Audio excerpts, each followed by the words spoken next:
Assalamu alaikum masu kallon mu da sauraron mu, barkanmu da warhaka kuma barkanmu da sake saduwa da ku a cikin shirye-shiryen namu na gidan TV Kan Tudu TV, wato shirye-shiryen da muke kawo muku ƙayatattu daga nan tashar Kan Tudu TV. A yau mun ɗauko muku wani gingime mai labari dangane da jarumin nan na masana'antar Kannywood kuma mawaƙi Ado Isa Gwanja, wanda ake wa laƙabi da limamin mata, inda muka hangi jarumin kuma mawaƙin a cikin mota yana bayani kan cewa ya gaji da zaman gida, wanda hakan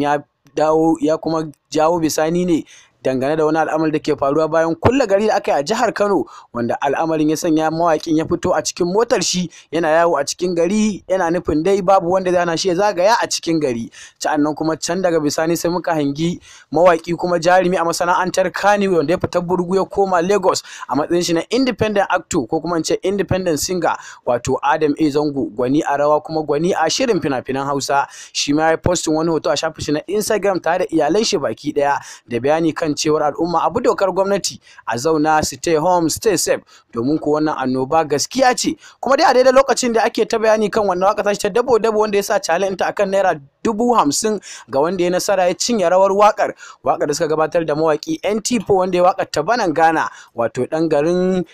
Ghana kenan, wato dan Kumasi a cikin kasar Ghana, wanda suka waka da shahararren mawaki kuma jarumi Adam A Zango, wato wakar dabo wanda wakar ta trending a shafukan sada zumunta kama daga Instagram, Facebook da sauransu, wato wakar dabo challenge. Sannan kuma dai bayan dakatar da challenge na wakar dabo jarumin shi ma koma gida ya aje al'amuran shi baki daya, zauna da iyali baki daya. Hakan yasa yake al'umma kira da cewa ya kamata dai abu dokar gwamnati, kowa ya zauna a gida, stay home stay safe, domin kasancewa da Kan Tudu TV a koda yaushe. Ku danna subscribe kana kuma ku latsa kararrawa wanda suka kasance sababbi a wannan tasha tamu ta musamman, wato tashar Kan Tudu TV, domin kasancewa da shi a koda yaushe. Ku danna subscribe kana kuma ku latsa kararrawa. Kan Tudu TV Hausa ta kuci.